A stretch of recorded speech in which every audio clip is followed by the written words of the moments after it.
So that's what alchemy is. Um, it's been practiced many ways over the centuries.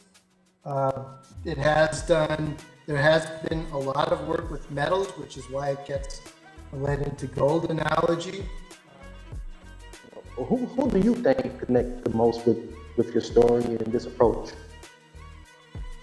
Yeah, so one of the big projects, or the biggest project I'm working on in the alchemy world is a project called Domus Hermeticus. And then once again, those are looking to apply alchemy specifically to the business or personal growth. You have a 30-minute coaching session for 30 minutes? Yes. Yeah, come with me, let's rap. Take a trip and we back, and we'll be right back. I stand for what you stand for. Hey, I get on the mic and I transform. Follow me on this world tour. The asteroid that you can't avoid. Follow me.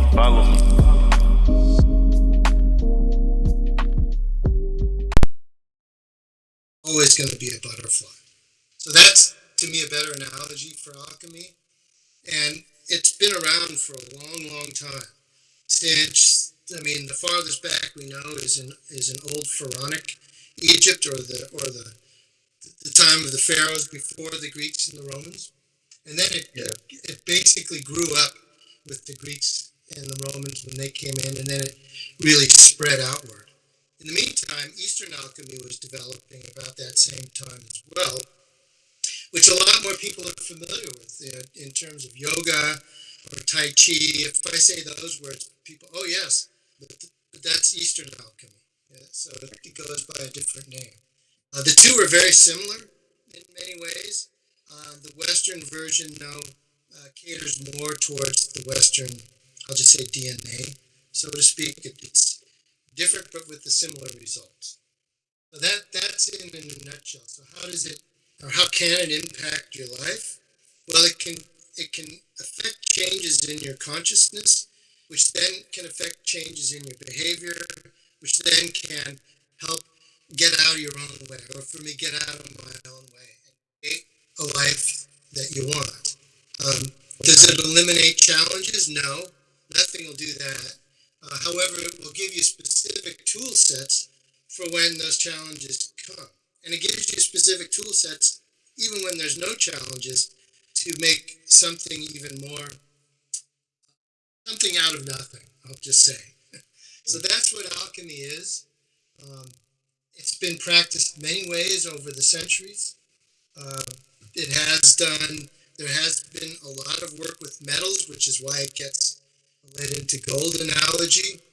There were some, I'll just say, snake oil salespeople back in the Middle Ages that were convincing folks that they could make gold. Didn't end up too well with those people. They didn't. Let's just say they didn't prosper. So, but a lot of things in modern medicine have come from alchemy. A lot of modern physics, chemistry, all those things were in one science at that point. And then they got split off into the various things like chemistry and biology and physics and modern psychology, but all at one point with alchemy. That's it. Kind of a long explanation. Sorry. I think that's a very fascinating backstory that you gave to us, and you really took us through the system and how it can help people create the life they desire by already unlocking what's already inside them. I think that's one of the hugest things that's going to resonate with a lot of people, especially in today's time. It's very contemporary, when we think about the cross-cultural world. Yes. Since we got listeners out there who's far and wide, what do you think they're gonna resonate with? Who do you think connect the most with your story and this approach? Well, I've done a lot of world travel and I've worked with many cultures and many types of dynamic situations. And alchemy is kind of all that. It exists below and before all the tribal things that we've taken on as human beings, whether it's race or religion or politics or whatever ism there is. This lives below that and is a really great way of connecting folks in a deep way. So there's that. Alchemy works on what's called the three levels of reality, so to speak, which is the physical reality, you and I talking on, through this technology, our psycho-emotional body, which is a very critical piece, and then the spiritual body.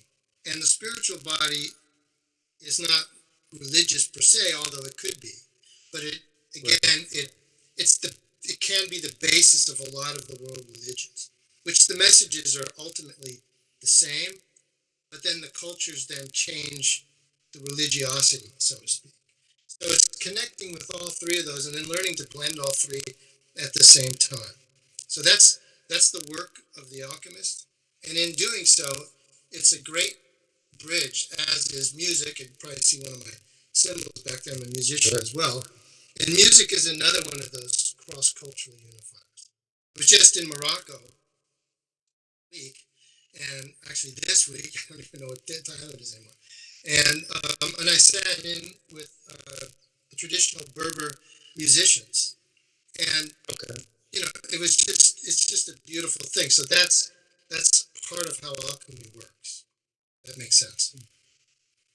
Yeah, it does, and I think what kind of struck me, and as far as being curious, and what I would like to kind of hear more about is just that parallel you just gave between music and it's that physical versus the things that you can't see on the spiritual plane, which when we talk about success and failure, that's the real life experiences of meeting people resonate deeply with, and I know that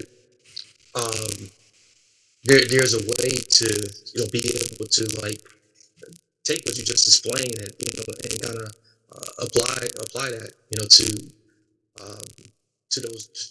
that success and failure that people experience day to day.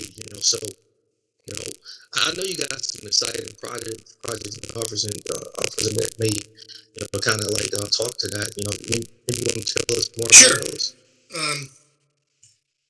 So one of the big projects, or the biggest project I'm working on in the alchemy world is a project called Domus Hermeticus, which I'm co-founder of, but the brainchild is the other co-founder, Christiana. She lives in Malta, and she has a beautiful retreat center there. And she has been one of my students for many years, and she approached me. She goes, I'd like to take this retreat center and do something with it, really promote the Hermetic arts and sciences. So Hermetic arts and sciences include things like alchemy, astrology, and all kinds of other various philosophy things. That's kind of where alchemy was born. So I said, sure, I'd be happy to support you. Well, that simple idea turned into now a worldwide nonprofit organization with an educational arm, and we've collected some of the top faculty members around the world to be faculty with us, and they're offering their own courses in a wide range of subjects, from things dealing with even wine making, which is very alchemical, food preparation and nutrition, which is very alchemical. These are the physical alchemical worlds. But you also infuse the psycho-emotional and spiritual. That's what alchemy is, into these other modalities, as well as fusing Arabic and Western alchemy and Eastern and Western alchemy, all kinds of resources for folks to have if they want to learn more of what this is, including a course on alchemy itself. So we've got some of the best. I mean, this is like graduate level stuff we've got. going here. And it's been a labor of love. It's been a lot of work, but it's an amazing legacy based on my mentor and teacher and his work. And he's one of the few legitimate alchemists alive today, and is responsible for kind of bringing a lot of this work out into the light. So that's very exciting. I'm working on that. I also have another project that I'm doing called the Alchemy Coaching Institute, and that's more designed for business application for business leaders, management, folks that want to take this technology and apply it into their business world to create better connection with their employees, to move projects forward, all kinds of things, because it is a universal modality. So personal growth and business side. So that does sound like a legacy project, with the Domus, um, and I'm gonna say it, I'm gonna Hermeticus, I butcher know it. it's hard to So pronounce. Hermeticus, yeah, Hermeticus, Domus Hermeticus, so and those who are watching, you can check that out at Right, domushermeticus.world. domushermeticus.world. You'll probably put it in the notes somewhere because it's going to be hard to remember how to spell it. Yeah, I'm definitely gonna put it in the notes for you guys. So it's so I do got the correct spelling, and and the link for that. So we're gonna put that in the episode description and show notes for you guys. And those are, and then once again, those are looking to apply alchemy specifically to the business or personal growth. Um, you have a 30-minute coaching session, free 30-minute Yeah, coaching so session. so that's on my alchemycoaching.com. You'll see that the website. Yes, you can sign up. It'll send an email to me, and we do a 30-minute free just overview of what there is, how it's offered, how I do the work, how that will impact you. If it falls to you, then we move forward. If it doesn't, it doesn't. And I'm all about that. That's how I got into this work. Something kind of was in the back of my mind. I've seen alchemy for years. I've seen the images. They're really wild. It's like, I want to know more. And it completely changed the course of my life. And that's the only way. We don't recruit. We don't do anything like that. It's here as an offer. And if it resonates, great. Because if it doesn't, there's no way you can force this, because it's called the magnum opus, which translates to great work. It's a lot of work. I'm just going to say it right up front. This is a lifelong endeavor. It's not some quick thing that's over here that we can get you to attain, and now you've got the philosopher's stone, and now everything's going to be great. It's ongoing work. It doesn't mean it can't be fun, but it is ongoing work, and you are the master of your own destiny. What I do is I help put your feet on the path, and I give you the tools to do that. Excellent, that's incredible. So our listeners, we are talking to John Hernandez. So we're going to take a quick mid break here, and once again, if you look at the tap into the ancient wisdom and apply it to your modern life, make sure you visit those sites that we will have in the episode description. On the other side, you're going to explore deeper into some more topics and see exactly what is it alchemy and how does it apply to today's world. So we want to dive a bit deeper itself into alchemy and get a little bit more of that personal touch from John, how it's been incredible for him. So he told me we'll be right back. Hey listeners, if you're finding this conversation about alchemy and transformation as fascinating as I am, I've got an incredible opportunity for you. John Hernandez, our guest today, is offering a free 30-minute coaching session through his Alchemy Coaching Institute. Whether you're looking to transform your business or unlock personal growth, this session will give you practical tools to start creating the life you truly desire. Head over to www.alchemycoaching.com to claim your free session today. Don't miss out. Transform your journey now. All right, we're back, ladies and gentlemen, to the Transform Your Live show with Marcus Hart, and we've got our guest today, John Hernandez, who's taking us through, a deep conversation on alchemy and all that he's offering. All that he's been doing with his lifelong work. He's co-found, education nonprofit called Domus Hermeticus, Her, Hermeticus. That's right.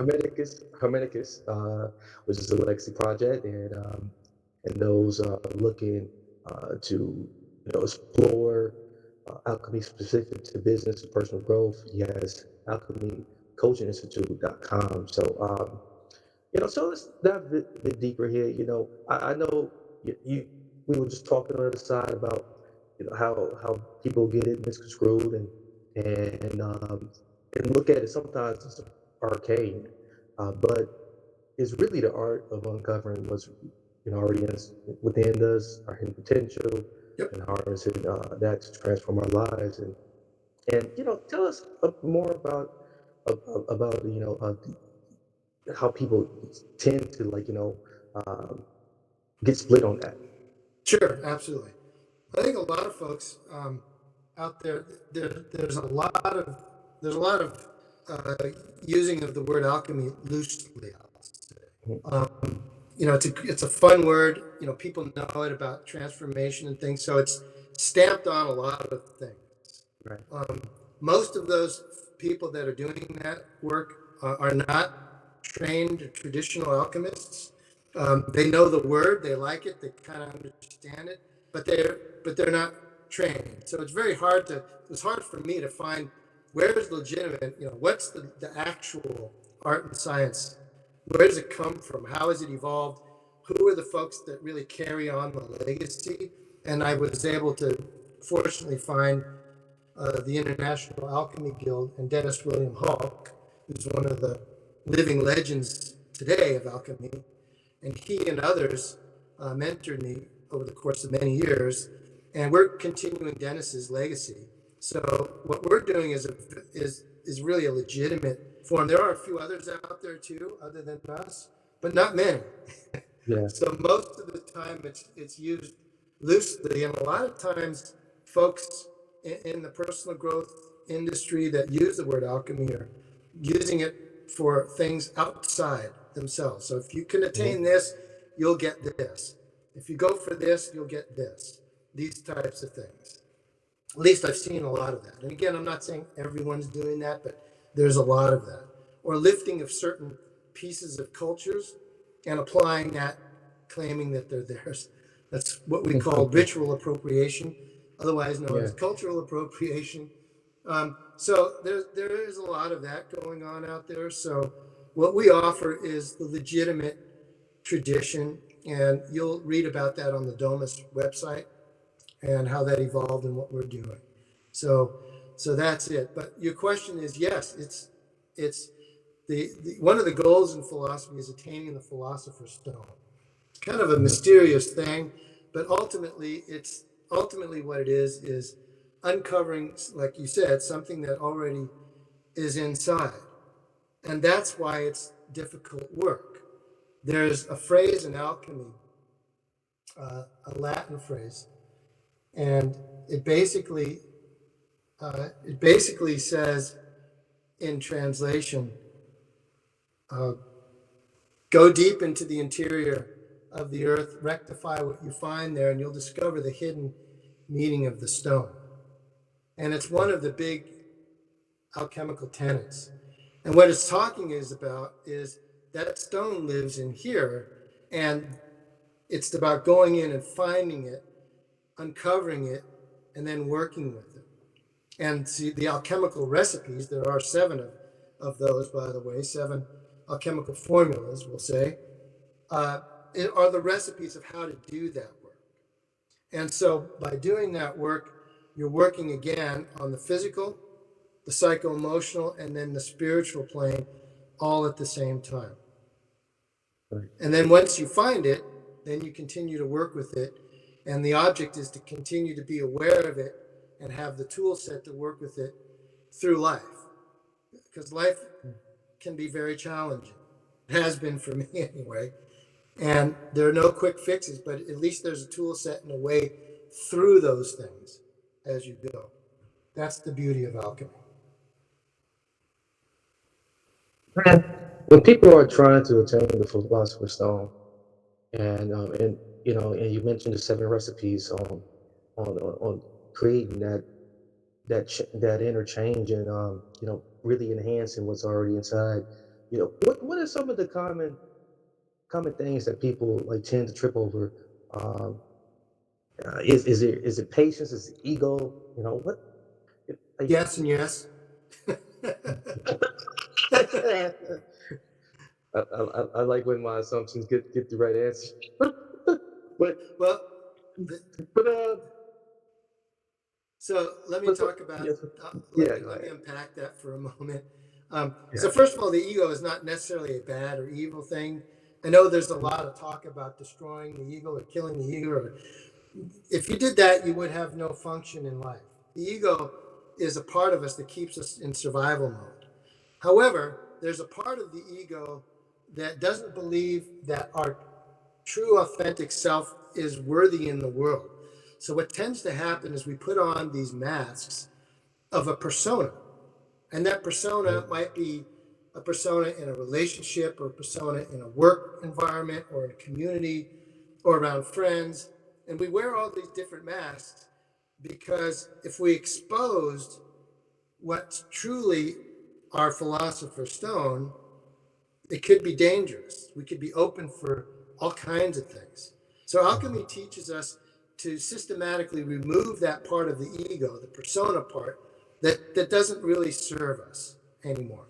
Because those masks, yes, it's great for me to float through the world with that mask on, but it also is a separation. It's another wall that keeps me from something. And it's just not needed. And it is scary to get rid of it because what can happen, we don't know. So that's part of the work. Patience, yes. Patience and persistence. Um, it doesn't mean like, okay, for 30 minutes a day, I'm going to do this, this, and this, and this, and this, and this. And then all of a sudden you miss it one day and you say, all of it was bullshit. All of it, sorry, I didn't mean to swear. All of it's for nothing. And I'm going to just let it all go. No, there are natural rhythms. Rhythms is part of the thing we talked about. There are natural rhythms in the nuance of our work. There might be times when I don't do it for a month or 2 days or 3 days or 6 months. Who knows? There's no time limit. But if I'm still on the path, that path can meander. It can go down. It can go up. You're still on it. You're still doing the work. So patience is a part of it. Patience is not something that comes natural to me. So it was a learning experience and still is a learning experience. But that's part of the Mhm. work. I agree with that. The whole aspect of understanding that patience is a learning experience, um, and then going back to that vulnerability, the vulnerability Mhm. to like expose the true authentic self. Mhm. Which once you start digging deep in that, you start discovering what your true purpose is. You expose yourself to knowing what your true purpose is, and allowing people into that. And at, I think the turning transforming the wine, the grape into the wine, and even like thinking about the story of Jesus turning water into wine. Um, uh, it's not just what's on the outside. It's not just the physical thing itself. It's what the true purpose of that is. Mhm. You know, there's it once it's poured into a cup, and once someone else takes that, they get true essence of what that's really for. That's right. And you said the word essence. That's the part of us that's our core true self. And it gets covered up over time because we have to Yeah. learn to survive in the world. And and as we cover it up, we tend to forget that it's there. And once we rediscover it, once we reuse it, um, all kinds of miracles can happen. And yeah, you brought out an interesting analogy. There's a lot of folks that don't know one of the things that Jesus said is, and this sums it up: if the master says to you that heaven is in the sea, then the fish will precede you. If the master says to you that heaven is in the air and the sky, then the birds will precede you. Heaven is within and without. Know thyself and be known. So that one phrase is the key to the entire work. So that means if you're looking for the answer here, you'll keep seeking and you'll never find it. And that's one of what we call the blinds in alchemy, which is going down the rabbit hole of trying to figure out, well, shoot, when did the Philosopher's Stone first get talked about? Or, who brought the technology? Was it, the aliens? Or like all this stuff is a distraction from the work. Yeah. So Right. it's keeping the work in front of you, doing the work, and again, that change and impact in your consciousness will impact your behaviors, and those new behaviors will replace behaviors that may not be working so well anymore. Man, and that's where true growth happens. So I think that's beautiful, man. I think it's beautiful. I think it's beautiful work. I think it's incredible that you dedicated your life to this, and are willing to just openly share it with others like this. Um, no, just just thinking about how we already have all of the ingredients. Um, some people may think, well, they may focus on, like, is there a certain way to mix them for the results you desire?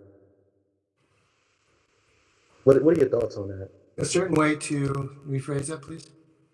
Uh, yeah, is there a certain way to mix the seven ingredients, each of the seven ingredients, in yeah, in a certain way, to get the results you desire? Are you talking about the 7 formulas, the recipes to achieve this? Right. Um, Hmm. well, they're in a this is an interesting question you have. They're in a linear form to begin with, but Yeah. after you do the 7 steps in the order that they're in, then they become randomized. Then you can repeat one step over and over again, or start at a different level and then go backwards or forwards. It becomes a very dynamic and moving piece at that point. So there is no right or wrong way to do the steps after that, but to learn the steps, we do it in a linear way.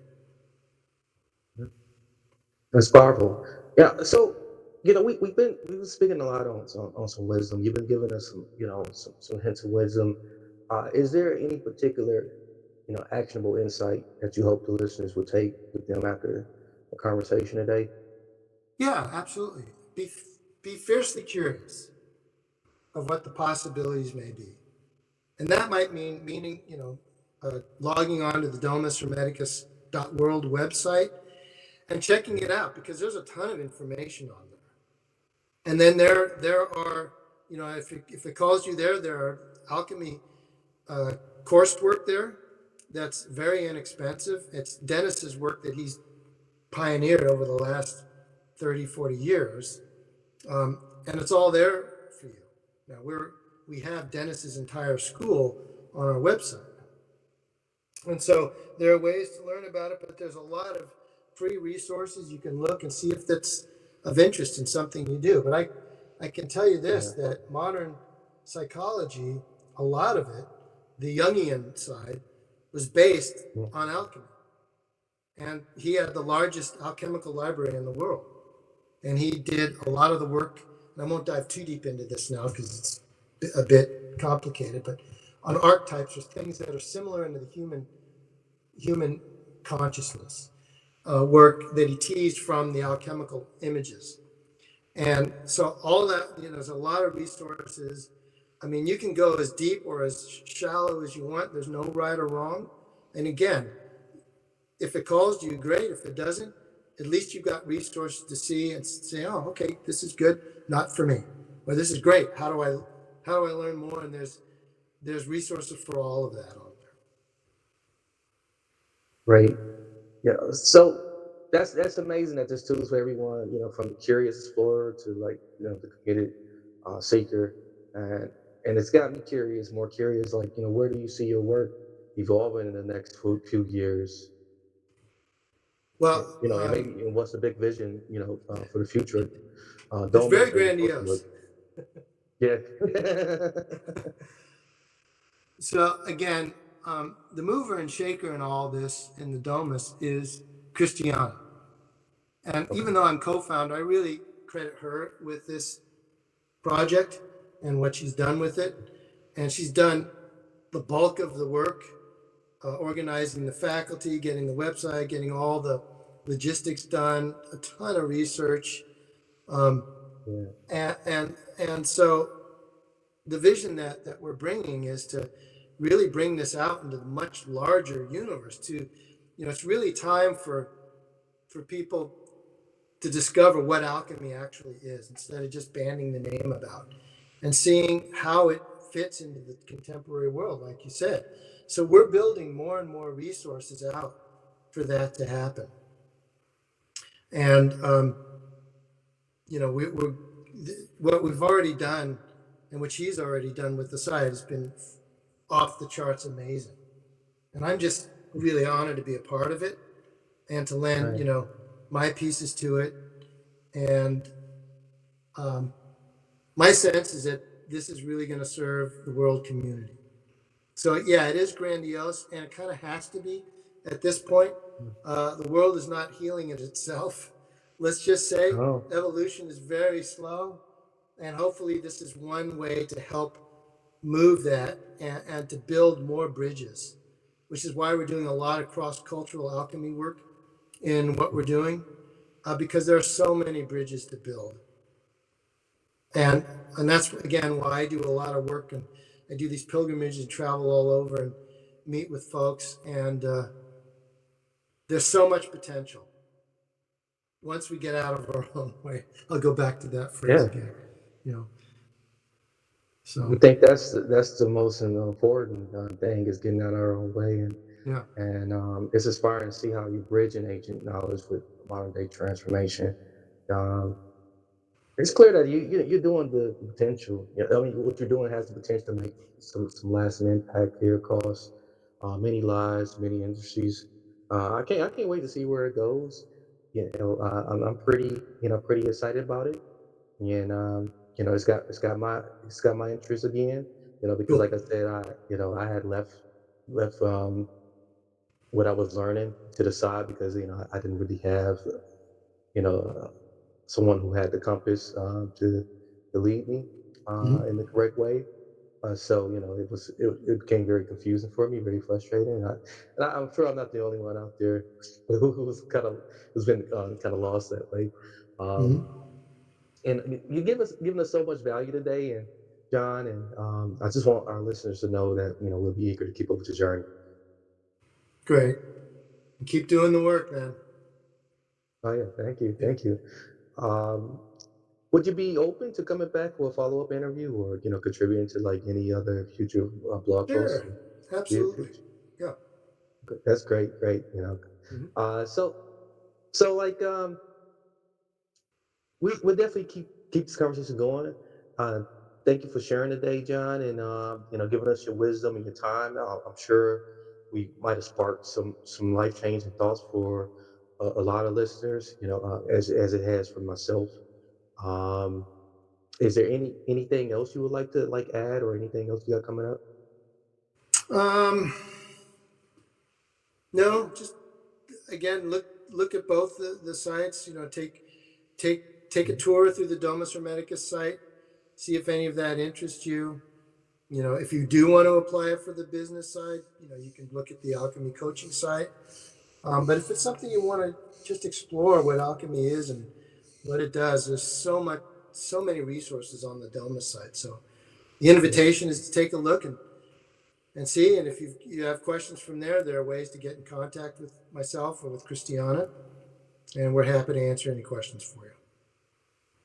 Outstanding. And to all of you that's tuning in, thank you for listening. Thank you for watching. If you're watching, remember, transformation starts within, and you already have everything you need to create the life you want. Be sure to check out the links in the episode description once again to connect with John and start your own journey. So until next time, keep growing, keep evolving, and stay on that transformative path. Marcus, along with John, we out. I stand for what you stand for. I'm at your door like the landlord. I can see the future, yeah, I fast forward. I get on the mic and I transform. Follow me, I'm in rare form. Follow me on this world tour. The asteroid that you can't avoid.